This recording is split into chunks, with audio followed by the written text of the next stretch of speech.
WBUR podcast, Boston.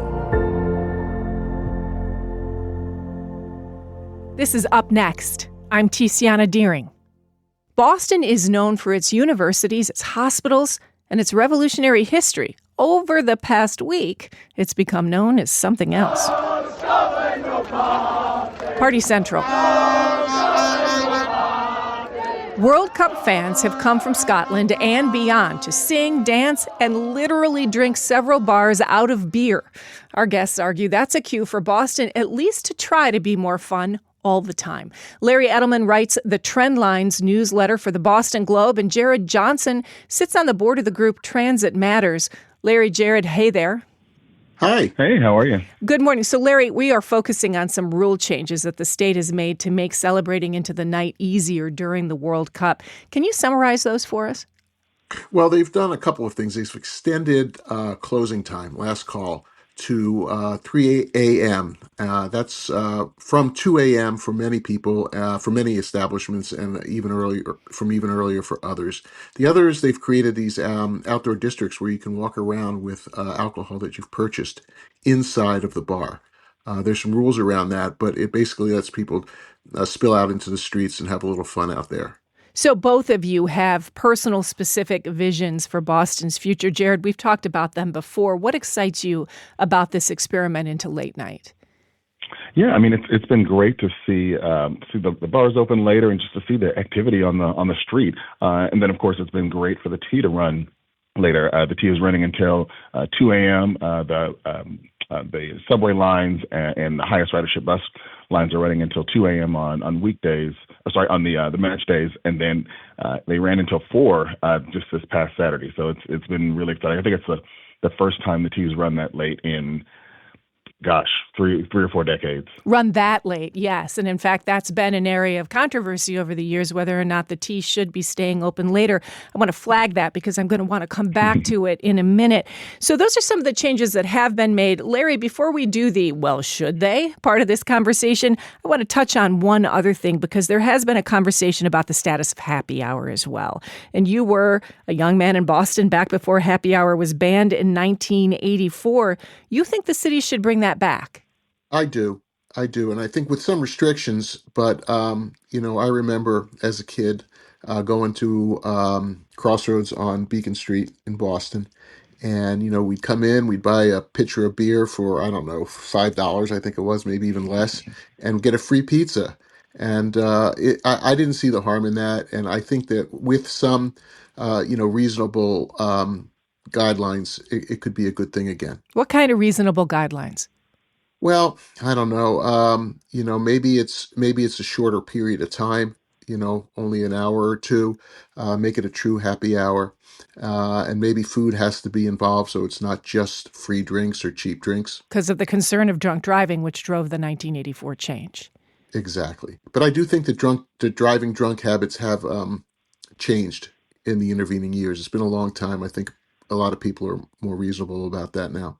So now we have this question in front of us, and I've been hearing people talk about it, especially over this past week or so, especially after the news that, for example, Sam Adams actually ran out of Sam Adams last weekend because of the level of reveling. Jared Johnson, these were temporary moves, but they happened pretty fast. Should the Commonwealth just lock all of this into place?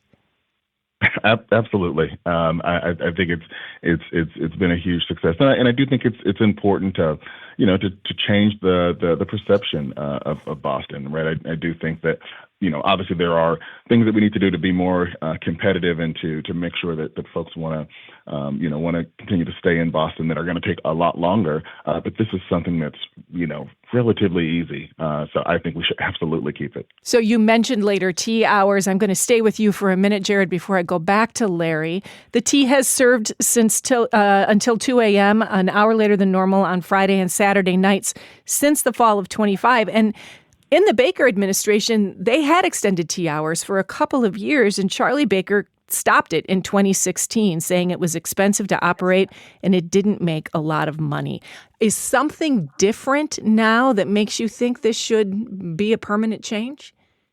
Yeah, well, I mean, I think we've seen the data on it, and that it's about $2 million a year, which is, a lot less than what the numbers that they had been talking about under the Baker administration. So I don't know if they were able to make it more cost effective this time, or if there was a little bit of, no, we really don't want to do this, so let's load up that number.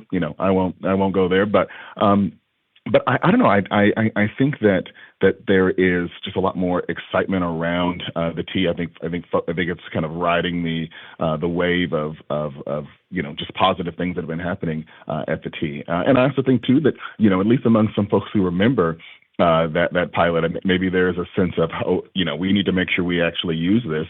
So that it doesn't go away. And then I think one of the final thing I'll say is Uber and Lyft are a lot more expensive now than they were in 2016 when they were subsidized with Silicon Valley money. So I think it's also a little bit of cost consciousness, and now with gas prices being what they are, I think it's a lot more attractive proposition. So Larry Edelman, let me turn back to you. This may be our last question. The T is charging a high price, $80 for a train ride to the World Cup matches.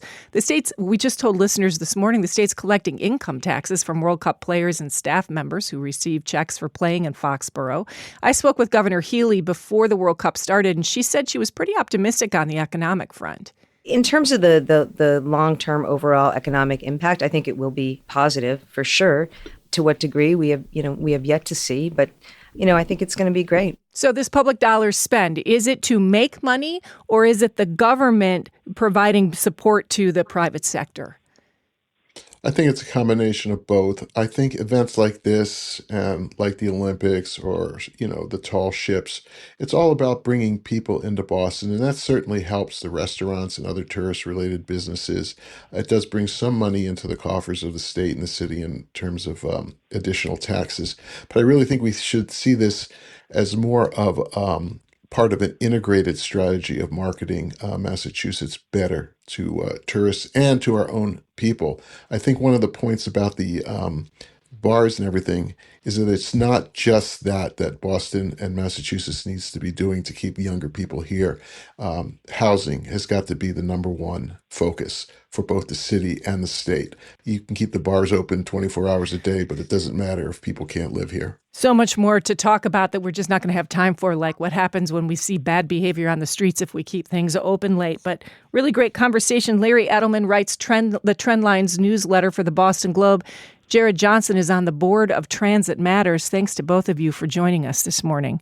Thank you. Thanks for having me.